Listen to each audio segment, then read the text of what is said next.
Hidup ini nggak lama teman-teman, sebentar. Kullu nafsin dha'iqatul maut. Setiap yang bernyawa, setiap yang bernafas, pasti dia akan berjumpa dengan yang namanya kematian. Kita ini semua sedang menghitung detik-detak perjumpaan dengan kematian kita. Maka jika teman-teman masih diberikan kesempatan usia oleh Allah, ingat dua hal.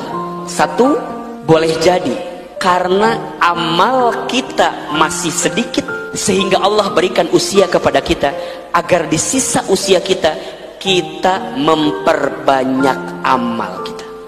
Atau yang kedua, boleh jadi karena dosa kita banyak sehingga Allah berikan usia kepada kita agar di sisa usia ini kita memperbanyak bertaubat kepada Allah Subhanahu wa taala. Mudah-mudahan kita berteman di dunia, kelak kita pun semua berkumpul di surganya. Tatkala Namrud datang membawa yang batil, Nabi Ibrahim gak duduk berpangku tangan di rumah. Padahal Nabi Ibrahim sendiri melawan Namrud yang punya kekuatan, saudara. Tatkala Fir'aun membawa kebatilan, Nabi Musa tidak duduk berpangku tangan di rumah.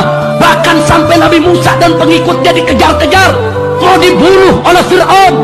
Begitu juga orang-orang kafir Quraisy. Tatkala datang membawa kebatilan, Nabi kita Sayyiduna Muhammad Sallallahu Alaihi Wasallam tidak hanya duduk di rumah.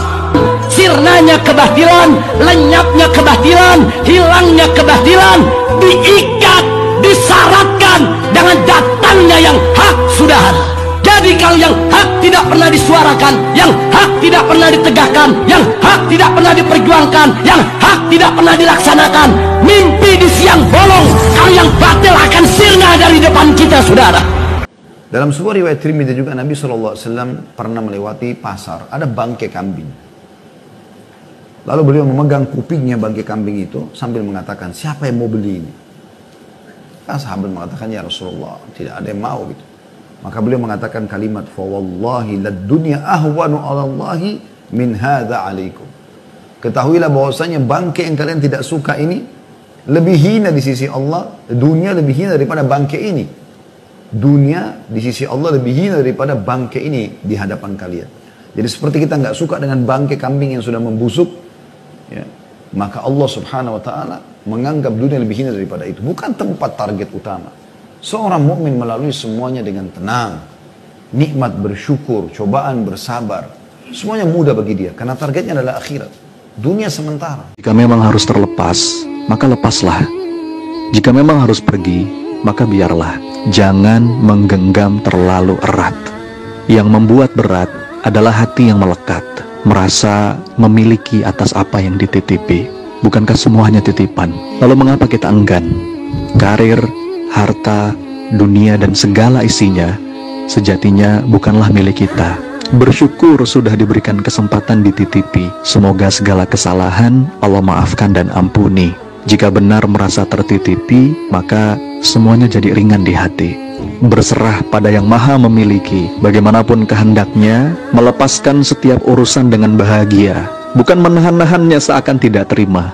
Hamba ridho apapun yang kau mau ya Rob, karena ridhomu jugalah yang kuharap. Saya katakan pada Anda, kalau yang paling berharga dari Anda diambil, saya ambil misalnya surat berharga Anda, saya ambil tiket berharga Anda dari dalam diri Anda. Ketika saya ambil hari ini dengan cara paksa, cara yang keras, saya tanyakan pada Anda, apakah malam ini Anda bisa tidur? Saya ambil dompet Anda malam ini, misal, saya berikan contoh, saya ambil hal yang paling berharga malam ini, apa Anda kira ketika saya ambil Anda bisa tidur? Saya yakin Anda tidak akan bisa tidur. Anda bangun malam, Anda pikirkan, Anda bayangkan, sampai Anda gelisah dan sulit untuk mendapatkan tenang dalam tidur Anda. Kenapa? Karena ada yang hilang dalam diri Anda. Pernahkah Anda berpikir, teman-teman, ketika waktu Anda diambil untuk mendekat dengan Al-Quran, ketika tiket Anda diambil untuk mendapatkan surga itu, ketika WhatsApp mengambil tiket Anda, ketika media sosial mengambil tiket Anda, ketika TV mengambil tiket Anda, kenapa Anda tidak pernah menghadapi kegelisahan dalam tidur Anda? Adakah yang gelisah malam harinya ketika waktunya diambil untuk urusan dunianya?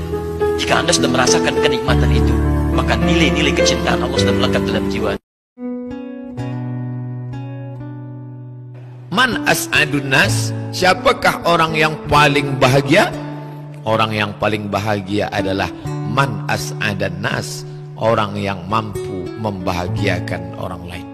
Itulah orang yang paling bahagia. Ada kebahagiaan ketika melihat wajah orang lain tersenyum saat kita mampu membahagiakan orang lain. Bapak Ibu yang dimuliakan Allah Subhanahu wa taala, paling minim kebahagiaan adalah idkhalus surur fi qulubil mu'minin, mampu menyenangkan hati orang lain. Bisa dengan makanan, bagus. Tak bisa dengan makanan, dengan cakap lembut yang menyenangkan hati, baik.